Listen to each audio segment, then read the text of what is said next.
অনেক দিন ধরেই কোথাও ঘুরতে যাওয়া হয় না, বিশেষ করে লং ড্রাইভে যাওয়া হয় না। আমরা চারজনেরই খুব বেশি পছন্দ দূরে কোথাও যাওয়া, লং ড্রাইভে একটু এদিক সেদিক ঘোরাঘুরি। সেই যে কক্সবাজার পুজোর ছুটিতে গিয়েছিলাম, এরপরে আর তেমন কোথাও যাওয়ার সুযোগ হয় নাই। গত 2 মাস বেশ ব্যস্ত ছিলাম বাচ্চা দুটাকে নিয়ে। ওদের পরীক্ষা, যেহেতু ওদের সব কিছুই আমাকে দেখতে হয়, তাদের পড়াশোনা থেকে শুরু করে তাদের স্কুলে আনা নেওয়া সব কিছু আমি যেহেতু করি। তো আমরা তিনজনই, মা ছেলে তিনজনই বেশ ব্যস্ত ছিলাম। তো আমাদের একটু রিল্যাক্সেশনের দরকার ছিল। বাচ্চাদের পরীক্ষা শেষ, তো রানা বলল চলো কোথাও ঘুরে আসি, একেবারে হুটহাট প্ল্যান। তো হুট করে প্ল্যানে আমরা চলে গেলাম গাজীপুর। শুক্রবার ছিল সেদিন, গত শুক্রবার। তো যেহেতু জুমার আগে 11টার দিকে আমরা রওনা হয়েছিলাম, মোটামুটি রাস্তা ক্লিয়ার ছিল, আমরা 2 ঘন্টার মধ্যে গাজীপুর পৌঁছে গেছি। খুবই সুন্দর সাজানো গোছানো বিশাল জায়গা। তো আমরা মোটামুটি সবগুলো ঘুরে দেখেছি। এখন যেটা দেখতে পাচ্ছেন, আমরা কোর্ট চিড়িয়াখানাটা দেখব। এখানে হচ্ছে বাঘ, সিংহ, তারপর ভালুক, জেব্রা, বন্য হাতি, এগুলো দেখানো হয় গাড়িতে ঘুরিয়ে। যেহেতু হিংস্র প্রাণী, এই যে জেব্রা দেখতে পাচ্ছেন, আমি যতটুকু ক্যাপচার করতে পেরেছি আর কি। এরপরের ফুটেজে আবার একটু বাঘ দেখা যাবে। আমি বাঘগুলো না একটু দূরে ছিল, গাড়ি থেকে দূরে ছিল, ওরা হাঁটাহাঁটি করছিল। আমি একটু মার্ক করে দিয়েছি, যে লাল মার্কের নিচে দেখতে পাচ্ছেন 2টা বাঘ। এই পার্কে নাকি মোট 8টা বাঘ আছে। এরা এক এক দিনে এক এক জোড়া নাকি বের করে দর্শনার্থীদের দেখানোর জন্য।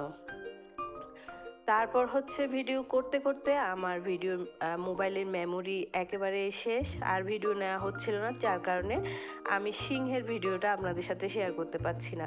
যদিও আমরা বেশ মজা করেছি, খুব সুন্দরভাবে একদম স্পষ্ট ক্লিয়ারলি আমরা বাঘ সিংহ সব দেখেছি। এরপরে হচ্ছে ওখান থেকে ঘুরে আমরা এখন পাখিদের যে মিউজিয়াম আছে ওইখানে ঢুকলাম। মাকাও পাখি, আমার ছোট ছেলে তো বাসা থেকে বের হওয়ার আগে বলছিল সে মাকাও পাখি ধরবে, তার হাতে নেবে, কিন্তু যেই সে কাছে গেল তার নখ দেখে এত বেশি ভয় পেয়ে গেল, সে আর হাতে নিল না। পরে ওকে দেখানোর জন্য ওর বাবা একটু নিল, যেটা আপনারা ভিডিওতে দেখতে পেলেন। ওর থেকে ছোট একটা বাচ্চা কত সুন্দর নিল, কিন্তু সে ভয়ে আর পাখিটার কাছে যায় না। এরপর অ্যাকুরিয়ামের একটা ছোট মিউজিয়াম আছে, যদিও আমার কাছে এটা এত বেশি ইন্টারেস্টিং মনে হয় না, কিন্তু বাচ্চারা আনন্দ পেয়েছে।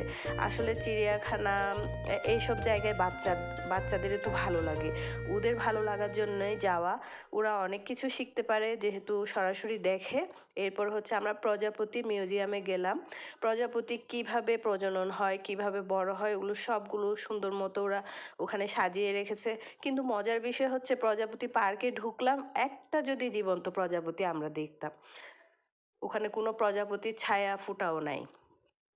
যা হোক, আমাদের ভালো লেগেছে। তারপর কুমির দেখেছি। ও মা, হাঁটতে হাঁটতে অনেক দূর হাঁটতে হাঁটতে একেবারে ভেতরের দিকে দেখি ওখানে খাবারের ব্যবস্থাও আছে। ততক্ষণে কিন্তু প্রায় 4টা বেজে গেছে, আমরা চিড়িয়াখানা থেকে বের হয়ে গেলাম। ওই দিন আতিফ আসলামের কনসার্ট ছিল।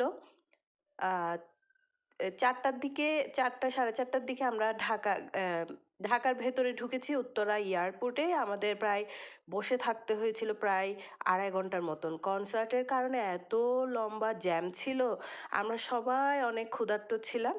পরে আমরা একেবারে এলিভেটেড এক্সপ্রেস ওয়ে হয়ে আমরা একেবারে মতিঝিলে হিরাজিল রেস্টুরেন্টে চলে আসলাম। ওদের খিচুড়িটা আমাদের বেশ পছন্দের।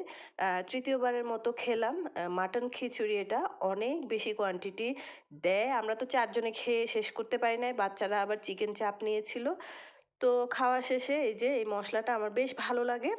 তো এই তো আজকের ছোট্ট ব্লগ আমার।